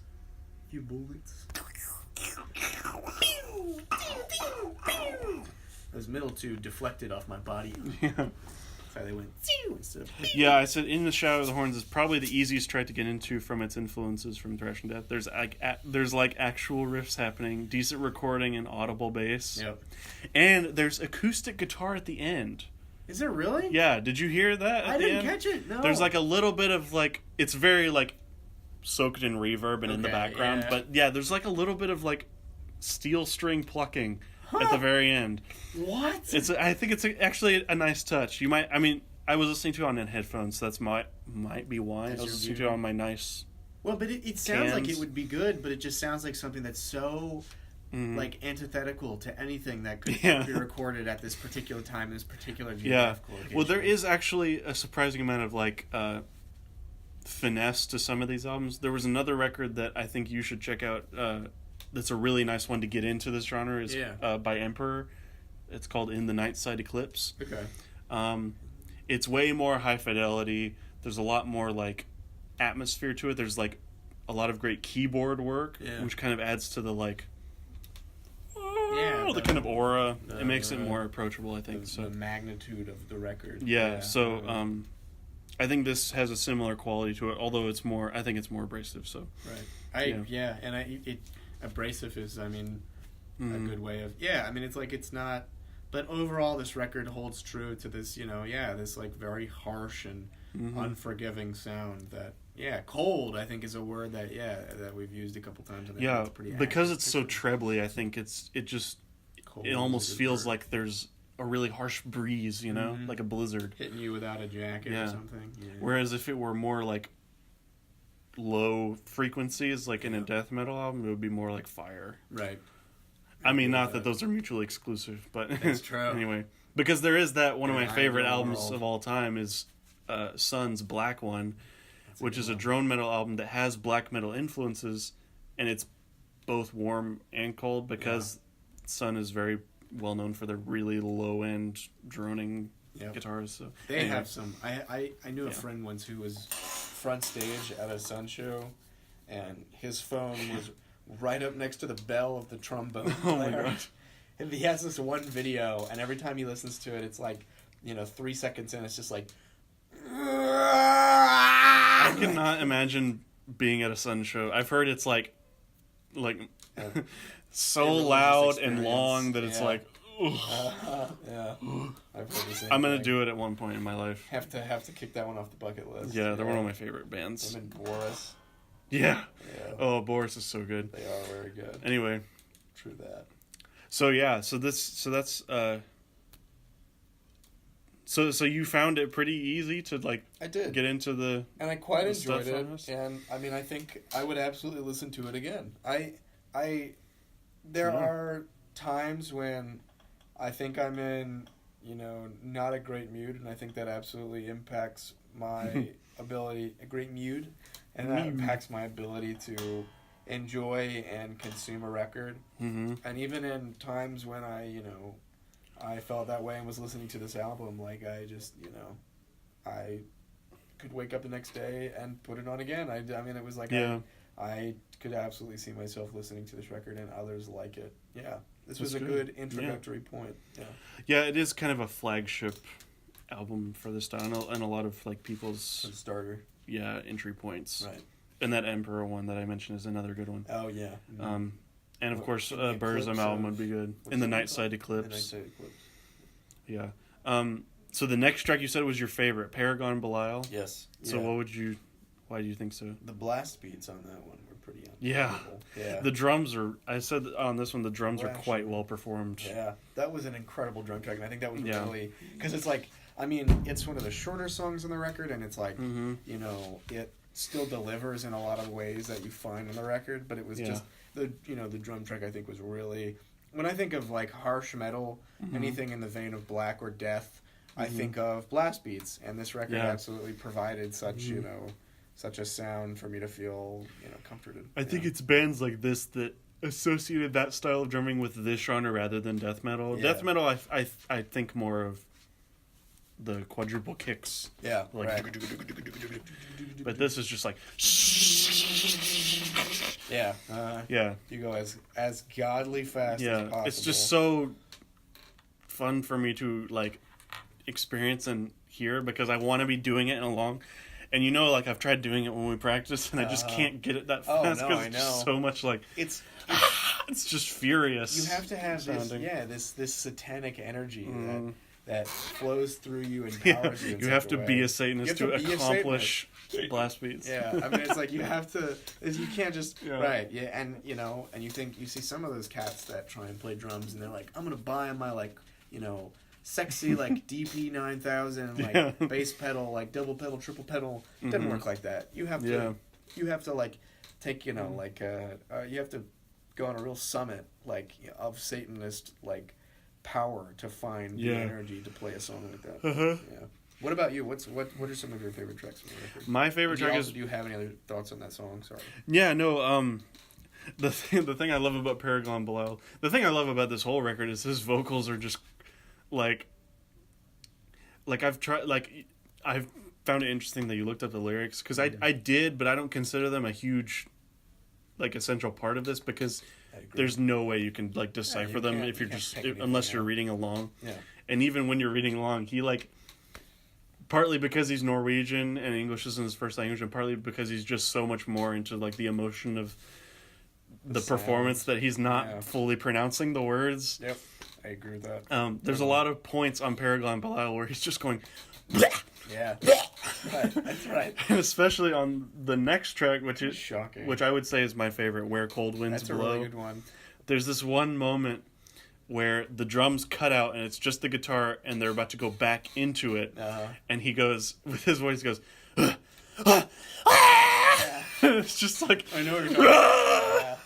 It's like the voice becomes. It's the words aren't important. It's just just screaming. It's so loud. Scream for scream for your life. For 8 minutes, for 9 minutes, for 4 minutes, however long. Scream for your life. Yeah. Yeah, I would consider this kind of a modus operandi of black. This is what it sounds like. This is what you're gonna get. This is the status quo. Yeah. And it's called "Where Cold Winds Blow." Exactly. Literally. But there was another. You're talking about really gainy guitar, and as we had discussed, pulling into the parking lot. Yeah. You plug straight into the the interface like John Lennon on Revolution, and then as we're discussing here, when you associate. A sharper, more treble focused sound as Cold Winds. Yeah. This song. This is it. This is the Cold Winds blowing. It's literally so buzzsaw that it's almost not a guitar anymore. Crystals of sound in the form of high-pitched, distorted guitar. Yeah. I mean, you're right. If you listen to it for too long, it could... You can hurt yourself. Yeah, it could get grating on your ears. Grating on your ears. Yeah.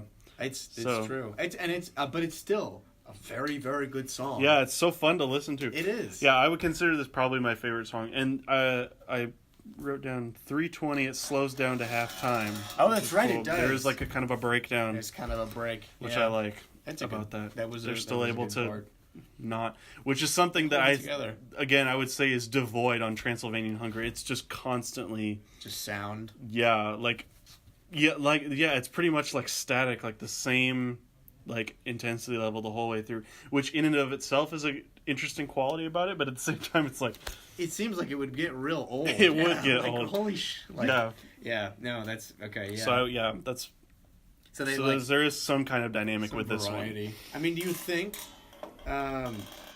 this record is more impressive than the other? Or do you think they're just different?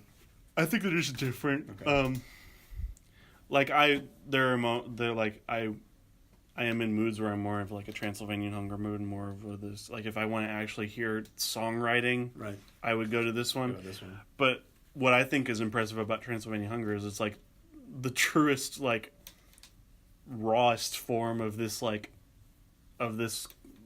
guess ideology or this culture. Yeah, is just true, pure aggression, for almost no reason. Right. It's just unbridled. Yeah, anger. just uncut, just terror. No, you're right. Every day you wake up on the wrong side of the bed, and you never think to try the other side. Yeah, because you know that you just love being angry.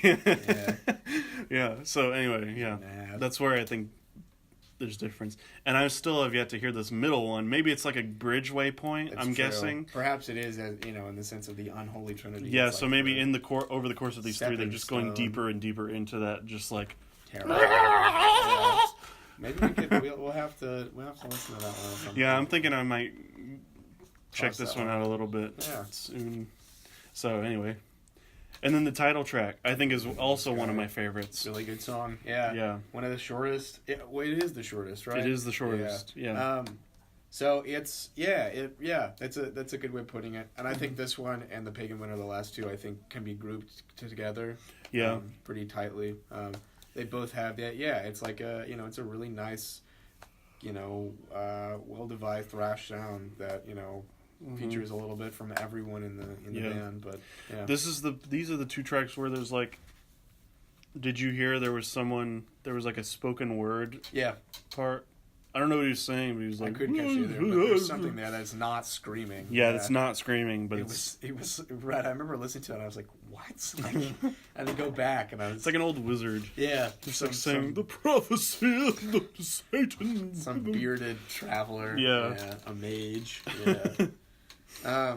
It was a good song, and I mean, sure, it's the shortest on the record, but that doesn't mean it's short. But yeah, one of my notes on this song was IDK. After a while, all these tracks just bleed together. Yeah, and that's a good point. At this point, you can easily, I think you could. Perhaps you envision this opinion. I'm glad you're bringing this up now. Yeah. Perhaps you envision this opinion earlier in the record, but it's only by this song where you state it. Where you actually say it. I'm like, yeah, okay. They sound the same. You're driving alone, and you're like, all right, well, this one sounds like the last one. So. Yeah, you're right. That's true. It's not like the most dynamic thing ever, but it is more dynamic than like Transylvanian Hunger, which is might as well be ambient, because I could fall asleep to just how constant that static is. Again, I'll show it to you later, but I'm excited to check it out. Yeah. And so then, do you think? So which one do you favor? I haven't decided. Okay. Personally. You just like them both? Yeah, I like them both. That's fair. I don't think this is my favorite. These aren't my favorite black metal albums ever. Yeah. But they're good ones. Yeah, but of course they're good for like history purposes. Yeah, right. Just kind of familiarizing yourself. I get that. Yeah. It'll probably be like if I'm like, I want to listen to black metal right now. Yeah. It'll be up there. It'll be up there on my like list of records to put on. You said that in such a calming way. I love it. That's just me being tired. I've been constantly yawning. How tired are you? I don't know. Yeah. I got a lot of sleep. Sorry. You did? Yeah. How many hours did you get? Probably like 10. Sometimes if you get over 9, it can work retroactively. Yeah, that's what I'm thinking happened. More tired. If you 7 to 9. Since the summer started, my body has gotten into this weird pattern where I'll pretty consistently go to bed at like 1 or 1:30. Right. And then I'll wake up at like 7:30. And I'll be like, okay, I'm awake. I'll maybe like check my emails or something, and then I'll go back to bed, and then I'll wake up at like 1 p.m. Fair enough. Yeah. So I'm like, wait, hang on. Basking in the afternoon glow. Yeah. What is this? I don't know. Like I want to wake up at like 11. Not right. Like not the opposite of those. Not either one window between the two. Yeah. What was the like strangest your sleep schedule ever got, either early or late? It's a good question. There have been some times where I've gotten home really late, like 5 in the morning, either because like there's something that happened recently where it might have been our show that we played at Profit Bar. I might have just, I don't know, maybe I got home at about like 3 maybe, so it wasn't that bad. But yeah, sometimes it feels like the later to bed I go, the earlier I wake up. And then go back to sleep and then sleep for a long time. Right. So, I don't know. My body is just totally... It's just trained. Yeah. Do you think sleeping, like, continuously is merely, like, a, like, devised ideal? Or do you think it actually is better than, like, getting, like, a lot of sleep spread out through, like, several periods throughout the day? Wait, say the question again. So, like, we as a Do you think we made up the idea of having a good night's sleep? Is that what you're asking? Like, could not we just, like, sleep for 15 minutes, do some more work, sleep for another 15 minutes, do some more work? Just sounds very exhausting to me. You think so?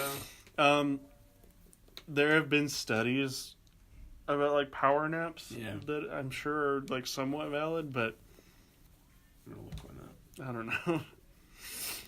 There was one study I remember reading along a few years ago where it was like, if you're like working full time or a student or whatever, and you don't get enough sleep during the week, you can like catch up during the weekend. And for the most part, it works, but not like 100%. Not consistently. Yeah. Need to recharge? Don't lean on caffeine. A power nap will boost your memory, cognitive skills, creativity, and energy level. Yeah, but I don't like. Will it? Yeah. Like, I'm afraid to try it because like I'm worried that I would just not want to wake up. Sarah C. Mednick, PhD, sleep expert and author of Take a Nap, Change Your Life, says you can get incredible benefits from 15 to 20 minutes of napping. You reset New York the Times system. best-selling. Yeah, New York Times bestseller. You reset the system. There's a whole list of books on the New York Times that people read while they were asleep. While they were asleep. This one's number one. They have a whole staff of people who are too old, who all have old English degrees from old colleges, and they're all old, but they're too old to write, so they just fall asleep. And based on how hard they are asleep while reading these books on which they write reviews, the real writers, the like normal age How do they ones, read? Wait, you said they can't write, but they write reviews? you reset the system and get a burst of alertness and increased motor performance. That's what most people really need to stave off sleepiness and get an energy boost. I think what I'm going to do from now on is make like ridiculous, stupid statements. Just sort of send them out there like, you know, like Krill with whales. And just like see what happens when other people hear them and then attempt to formulate them like reasonably. Like in a really rational way, and I just have made a stupid, like asinine statement. You'll like see an article a week later on like Vice that's like, actually, this is actually quite legitimate. This man performed a social experiment around his close friends in Dallas, Texas. See their responses below. Also, check out our cool Fun for Kids documentary about the blood diamond trade in Sierra Leone. More on Vice News. Have you seen that video where it's like a guy, a Vice writer, he's at the Vice offices and he's got 3 dartboards and he's got 3 dildos. Oh my God. With suction cups, and he's like, okay, we're going to talk about women and the drug trade in Marfa. I meant Marfa. I meant to say like a third world country. It's still pretty good. Like, Malta, I guess that's what I meant to say. Okay. I mean, I like them both. I think they're both good. Yeah. I thought you were merely just describing like a Vice worker who would like put suction cups on dildos and had Dildos. Dildo baggins. Dildo baggins.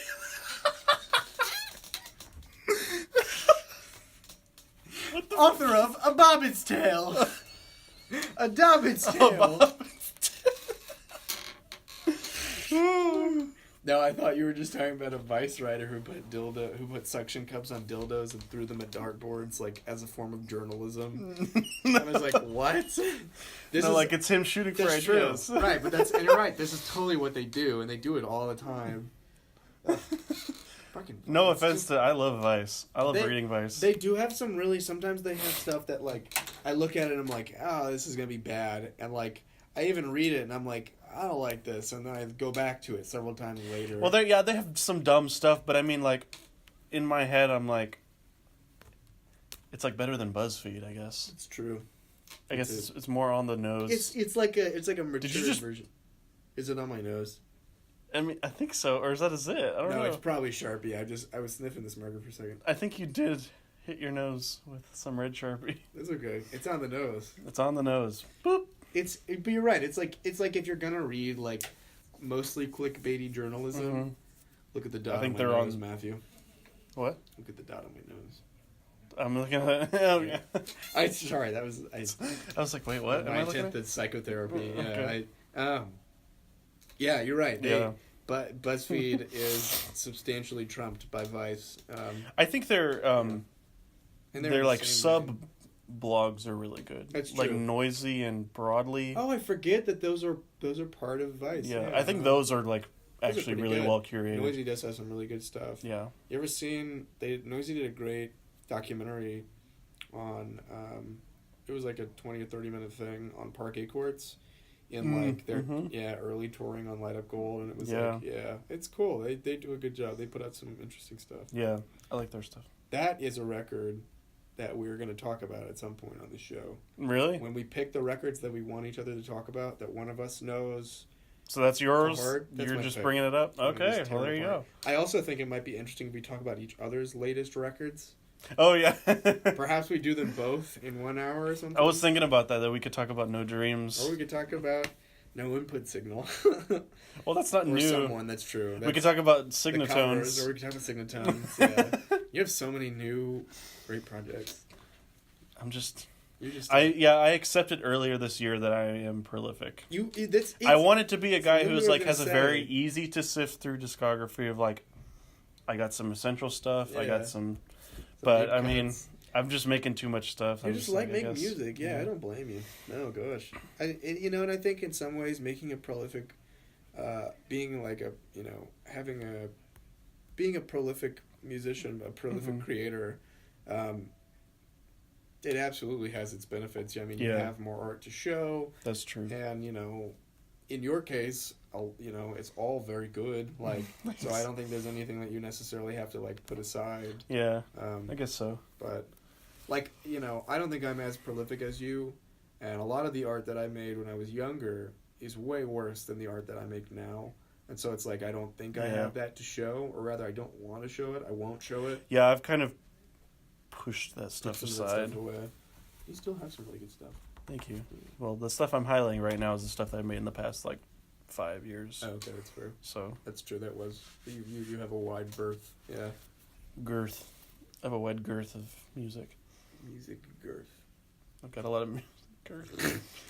that was the closet that's disapproving true. of that joke. The closet goes, all right, guys, come on. I'm glad that it is. So it just it. I'm gonna compose myself. It is fortunate that I have. Dilbo Baggins. Sorry, it's okay. I'm sorry. I think this, as many pauses as there's been in this episode, I think it's been a good one. Well, it really, yeah. Because I think we did give a really thorough and like well-researched talk about this record. And I really think the Wiki Wars thing was so very interesting. It was just like, and here we are. Like meta-analyzing. we're already reviewing this episode. Of a radio show as a part of our radio show. Oh my god. Where can you find things like this? Where? The Martini Police. The Martini Police. All right. Yeah, our last episode should be reviewing the first one. Or something. We both go through and watch it and like, so I really like track 5. Yeah, so I feel like the beginning was. Yeah, I like the Dawood part. I like the Dawood bits. Those were some prime Dawood bits. Yeah, they were. Perhaps being at a Sonic brings out the best Dawood in us. Or best Dawood impressions. Yeah. I could never impersonate Dawood. I'm not going to. So I think when you impersonate, hold on. What are you doing? I just want to. Wait a minute on this. So I think that when you impersonate Dawood, one of the things you have to make sure is that you note his 0 to 60 energy. This is something that you don't find in other people, and I think it makes a substantive difference. It's true. In his comedy and the descriptions he provides of his day-to-day events. Yes. For instance, one we often cite is one where what was the Starbucks one? He went into a Starbucks, saw a whole ass foot, and then went the other direction into oncoming traffic. That's right. So Matt, legendary tweet. I want you to now read that tweet, or at least recite it to your best in his voice. In his voice, in the 0 to 60 stuff. Oh God, it's gonna be so difficult. But I think you can do it. I think Matt does the best impersonation. He's got a way. He's like. Most people say I have a low voice, but he has an even lower voice than I do. He does have a low voice. His voice is very low. My name's Dawood. This is me. I'm Dawood. I like why. Have you heard the album Ill of an Eyelash? It's great. Alopecia. Good record. Oh man, I stopped. I'm the head. I'm the programming director at Radio UTD. I'm number 1 programming director. I'm number 1 head honcho. Number 1 head honcho. Will you do the Dawood impersonation? Okay, so I went to Starbucks today and I can't do it. I went to Starbucks today and I saw a whole ass foot, so I just turned around and went into oncoming traffic. Oh my god! That was so good. But that's the kind of thing that I think I want to point out a good counter act to that. It's also 0 to 60, but it's more positive. Is when he saw us in the green room at the show and he went, "I love you guys. We're all dating now. We're in a polyamorous relationship. Right, yeah. I love all of you." It was that. Oh my god! Yeah, you recited that perfectly. Yeah, that's what he said. That's like exactly what he said. I'm amazed. I also think what was particularly amusing was when you were queuing up your Dawood voice just a couple minutes ago. When you were like pushing your voice down that low. There's so much about Dawood that inspires so much in us, and just like his polyamorous comment, Dawood is. You're talking about him like he's God. Dawood is full of many things that he love. does is so inspiring. It's like nectar from the sweet juice of Achilles, from the bacchanal of Dionysus. Achilles has juice. What are you talking about? The juice of Achilles? What does that even mean? So the legend has it. Achilles, gained immortality on all parts of his body except his heel.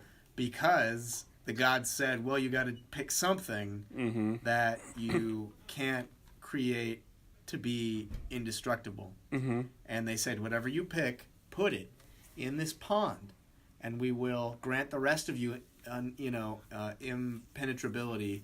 But, invincibility. Yeah, invincibility. But whatever component, whatever part of your body that you omit from this privilege, you must put into the pond. So he put his heel into the pond. Okay. And the juices from Achilles, I firmly believe, are the juices that splash up from the pond as he puts his heel in it. So it's just water? Yeah. This is the worst way to explain water. It's whole ass water, man. In fact, it's bad water. It's from a pond, man. It can't be that good. Greek pond water. It's from a Greek pond. They probably got Kalamazoo olives in it or something. Kalamazoo. I hate olives, man. You don't like olives? No. Really? I like grapes. You don't. As far as small foods My friend, those are not olives. I know. I didn't say I liked olives. I said I like grapes. You liked olives. You like grapes. What? Anyway. What about olives turns you off? Is it just the saltiness, the brininess of them? Yeah, I don't like that. It's like it looks like a berry, but it's savory. Well, but does it really look like a berry? I mean, it's like a fruit. It is a fruit, isn't it? It's true. It's got a pit. Yeah. I don't like that in a cocktail that's supposed to be like fruity. Is a martini fruity? No, I don't know. It's pretty bitter, and so I think that the olive kind of traces that outline. About. But I don't. I mean, it's also, you make a really good point, because even though a martini is bitter, it's not like an olive does anything good. Yeah, it's not. I don't know why. Why would that enhance it in any way? I don't know why someone one day was like, I'm gonna put like a pimento stuffed olive into my martini because I want to. And then people just started doing it all. I'm sure I could take olive flavor in something else, but I probably couldn't eat them whole. It's what if, so I really love banana pepper stuffed olives or jalapeno stuffed olives. I've had those a lot. Would you be willing to try those? Oh, you're not a pepper fan, right? No, I can't handle spice, but I'll try anything once. Okay, that's a good point. You'll try anything once. That's a good way of looking at it.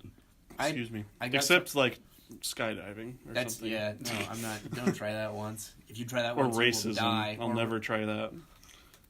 God. Yeah, don't. That's a good point. No, right. I've thought about it, but it's not for me. Yeah. Did you know, a fun fact to close out the evening, I learned this recently. Rabbits, their cardiovascular system is so sensitive that if you scare them... You've said this before. Have I? Yes. Okay, this is crazy. And I don't like it. Isn't it crazy? Yeah, it sucks. It's such a shame. Okay, so before we close that, I was going to say, it is fortunate that I have not heard Light Up Gold before, so that's good that that's the record you're choosing. You've never heard it? No. Oh, that's not actually what I'm choosing. Oh, it isn't? No. I thought we were saving that for the record, like for the. Okay, no, do save it. All right. So what's next week? The record next week is by a man I found on Reddit r/songwriters. He's actually I think he's probably gonna love this because his music is really good and it deserves attention. Oh, so this is new. This is recent. Relatively, yeah. Okay. But his name is Roman New Time on Facebook. That's his band name. Okay. And his record, it's an EP. It's called... We're going short form. Part 2. That's the name of the EP, Part 2 by Roman New Time. That might actually just be the name of a song, but there's a really good song on there. And I haven't delved into the rest of the record, or the EP thoroughly, but we're going to check out some Roman New Time. Roman New Time, okay. I'll let you know how things go. That's a curveball if I ever heard one. It'll be interesting. The first time I heard this record... might as well. There you go, yeah. Oh, that's true. Wait, it's 10 o'clock. Alrighty, guys. No, say what you were about to say. No, the first time I heard this record, it was just... I knew I'd never heard anything like it before, and I think it'll be interesting to get that's your good. season Probably I won't this. hear about it either. And then we'll talk about Light of Gold the week after that. I'm just kidding.